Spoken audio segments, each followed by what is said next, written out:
सुप्रभात स्टूडेंट्स। आज का हमारा ऑनलाइन वीडियो भक्ति आंदोलन पर है। भक्ति आंदोलन के संबंध में हमारा चौथा वीडियो है, जो हमारे इतिहास में बीए पार्ट प्रथम वर्ष के प्रथम प्रश्न पत्र की विषय वस्तु है। यहाँ गलती से स्लाइड में सेकंड प्रश्न पत्र लिख दिया गया है, ताकि ये हमारा प्रथम प्रश्न पत्र है।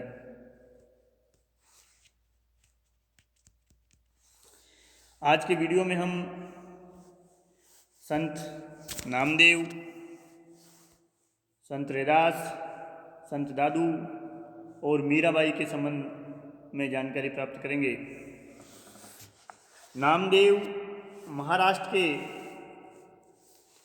निर्गुण भक्ति संत थे। वे जाति के दर्जी थे और बचपन से ही साधु संगति में उन्हें बड़ा आनंद मिलता था। संत विनोबा खेचर उनके गुरु थे और संत ज्ञानेश्वर के साथ इन्होंने कई स्थानों का भ्रमण करके साधु संतों से परिचय प्राप्त किया। ज्ञानेश्वर की मृत्यु के बाद इन्होंने महाराष्ट्र छोड़कर पंजाब को अपना मुकाम बनाया और वहीं गुरदासपुर जिले में धोमन नामक गांव में अपने मत का प्रचार किया। नामदेव ने मूर्ति पूजा तथा धर्म के बाह्य आडंबरों का विरोध करते हुए भक्ति को मोक्ष का साधन माना। मराठी भाषा में उन्होंने अपने विचार व्यक्त किए। प्रेम, भक्ति व समानता इनके उपदेशों का मुख्य केंद्र हुआ करता था। वह हिंदू मुस्लिम एकता के समर्थक थे। उनका कहना था, परमात्मा ही सब कुछ है, उसके अलावा किसी की सत्ता नहीं और सभी में व्याप्त है, अतः एकांत में ईश्वर का ध्यान करना चाहिए। सभी जातियों को उन्होंने अपना अनुयायी बनाया और मराठी भाषा में उन्होंने अपने पदों की रचना की। इस प्रकार मध्यकाल में न केवल महाराष्ट्र बल्कि पंजाब में, पूरे उत्तर भारत में कबीर से पहले उन्होंने निर्गुण मार्ग का प्रचार प्रसार किया। संत रैदास रामानंद के प्रमुख शिष्यों में से एक थे। उनका जन्म एक चर्मकार के घर में हुआ था।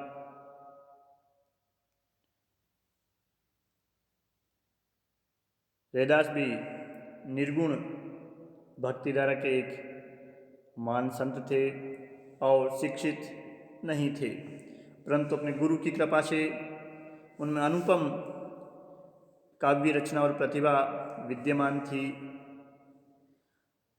रैदास ने ऊंच नीच की भावना तथा ईश्वर भक्ति के नाम पर किए जाने वाले विवाद को सारहीन तथा बेकार बताया। सबसे प्रेम पूर्वक रहने का उन्होंने उपदेश दिया। उनका कहना था, राम, कृष्ण, करीम, राघव आदि सब एक ही परमेश्वर के विविध नाम हैं। वेद, कुरान, पुराण आदि ग्रंथों में एक ही परमेश्वर का गुणगान किया गया है। कृष्ण, करीम, राम, हरि, राघव जब लग एक न पेखा, वेद कतेब पुराण पुराणन सहज एक नहीं देखा। यानी सब में एक ही ईश्वर की उपासना, प्रार्थना या उसे गुणगान संकलित है। रैदास का विश्वास था कि ईश्वर की भक्ति के लिए सदाचार, परहित भावना तथा सद्व्यवहार का पालन करना आवश्यक है। अभिमान त्याग कर दूसरों के साथ व्यवहार और विनम्रता पर उन्होंने बल दिया। उनका कहना था, यदि आपका मन साफ है, अंतःकरण से शुद्ध है, तो आपको तीर्थ यात्रा, गंगा स्नान इत्यादि बाह्य आडंबरों की कोई आवश्यकता नहीं है। मन चंगा तो कठौती में गंगा वाली कहावत इनके साथ जुड़ी हुई है। यानी यदि आपका मन साफ है तो एक कटोरे में भरा हुआ पानी भी आपके लिए गंगा के समान है।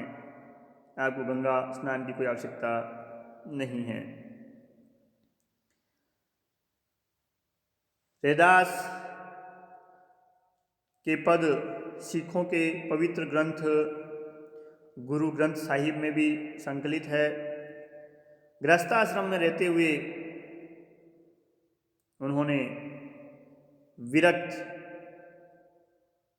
एक प्रकार से वैराग्य भावना से ईश्वर की भक्ति की और अपने समय के उच्च कोटि के संतों में अपना स्थान इन्होंने प्राप्त किया। मीरा ने भी रैदास को अपना गुरु स्वीकार किया। अपने अगले निर्गुण भक्ति संत के रूप में संत दादू, जिनका जन्म अहमदाबाद में हुआ, दुनिया जाति में, मगर कर्म क्षेत्र उनका राजस्थान रहा। जयपुर रियासत में नारायणा में उनका अपना प्रमुख केंद्र रहा, जहां आज भी दादूपंथी अपने गुरु के बताए हुए मार्ग का अनुसरण करते हैं और ईश्वर के नाम का स्मरण करते हैं। सम्राट अकबर और मानसिंह के समकालीन दादू दयाल ने हिंदू और मुस्लिम धर्म में समन्वय स्थापित करने का प्रयास किया। उन्होंने वेदों की सत्ता, जातिगत भेदभाव और पूजा के बाह्य आडंबरों की आलोचना की। इसके बदले उन्होंने ईश्वर के नाम का जाप और आत्मा को ईश्वर की दुल्हन मानने जैसे भावों पर अपना ध्यान केंद्रित किया। नानक के जो प्रमुख सूक्तियाँ हैं या उनके जो भजन हैं वो दादूवाणी नामक उनके ग्रंथ में संग्रहित है। उनकी रचनाओं में इस्लामी साधना के बहुत सारे शब्दों का प्रयोग हमें दिखाई देता है। उनकी भाषा पश्चिमी राजस्थान से प्रभावित ढूंढाड़ी भाषा है। दादू ने कई साखी और पद्य लिखे। उनके मृत्यु के बाद उनके शिष्यों ने दादू पंथ नाम से एक अलग संप्रदाय बना लिया। निर्गुण भक्ति संतों में दादू का नाम न केवल राजस्थान वरन गुजरात और उत्तर भारत में बड़े सम्मान के साथ लिया जाता है। अकबर से उन्होंने फतेहपुर सीकरी जाकर भेंट की और मानसिंह कछवाड़ शासक से भी उनकी मुलाकात की बात इतिहास कहता है।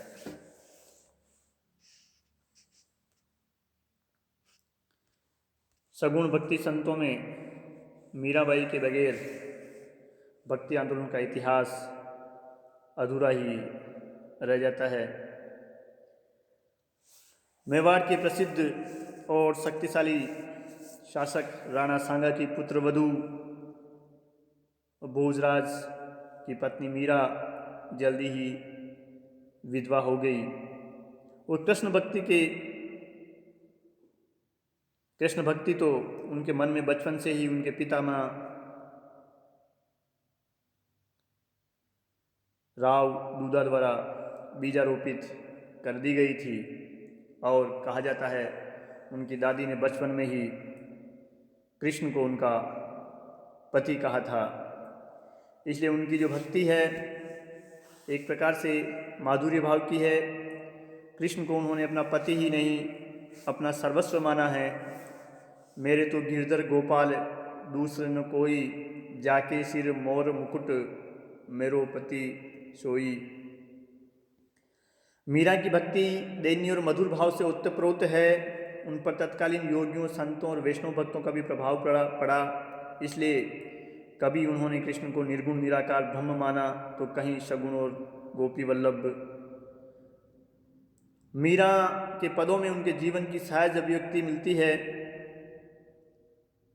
मीरा का काव्य उनके हृदय से निकले प्रेमोच्छ्वास का साकार रूप है।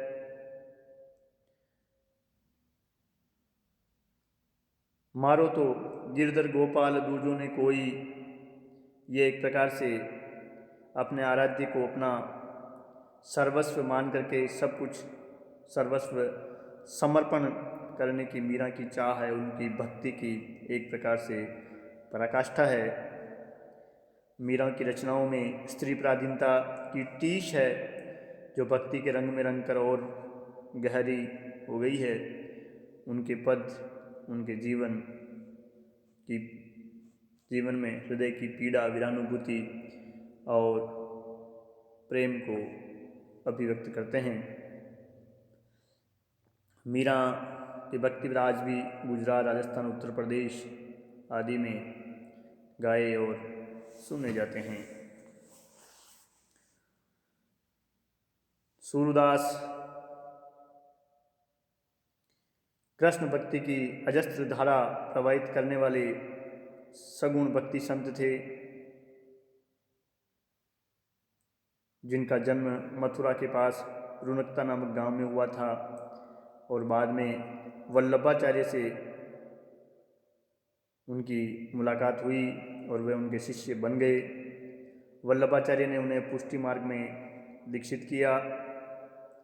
सूरदास एक उच्च कोटि के संत थे। वे न अपना आप को उपदेशक मानते थे और न सुधारक। उन्होंने किसी संप्रदाय अथवा पंथ की स्थापना भी नहीं की और न ही किसी पंथ की उन्होंने आलोचना की। उनके काव्य में तो भक्ति, वात्सल्य और श्रृंगार की त्रिवेणी का संगम हमें मिलता है। पुष्टि मार्गी होने से उनकी रचनाओं में कृष्ण भक्ति में दास्य भाव की प्रधानता हमें दिखाई देती है। सूरसागर सूरदास की प्रसिद्ध रचना है, जिसमें कहा जाता है कि 1.25 लाख पद संग्रहित थे, किंतु अब इसमें 7-8 हज़ार पद ही वर्तमान में मिलते हैं। इस प्रकार सगुण भक्ति धारा को सूरदास ने एक अलग ही ऊर्जा प्रदान की। तो इस प्रकार आज का हमारा वीडियो नामदेव, संत रैदास और दादू दयाल जैसे निर्गुण भक्ति संतों के विचारों को जानने और मीरा और सूरदास जैसे सगुण कृष्ण भक्ति संतों के बारे में संक्षिप्त जानकारी प्रदान करने का मेरा थोड़ा सा प्रयास है, जो निश्चित रूप से आपके लिए उपयोगी होगा। आज के इस वीडियो को सब्सक्राइब करिए, लाइक करिए, ताकि आपकी ऑनलाइन उपस्थिति ली जा सके। निश्चित रूप से ये वीडियो जो है आपके लिए उपयोगी होगा, ऐसा मेरा मानना है। धन्यवाद।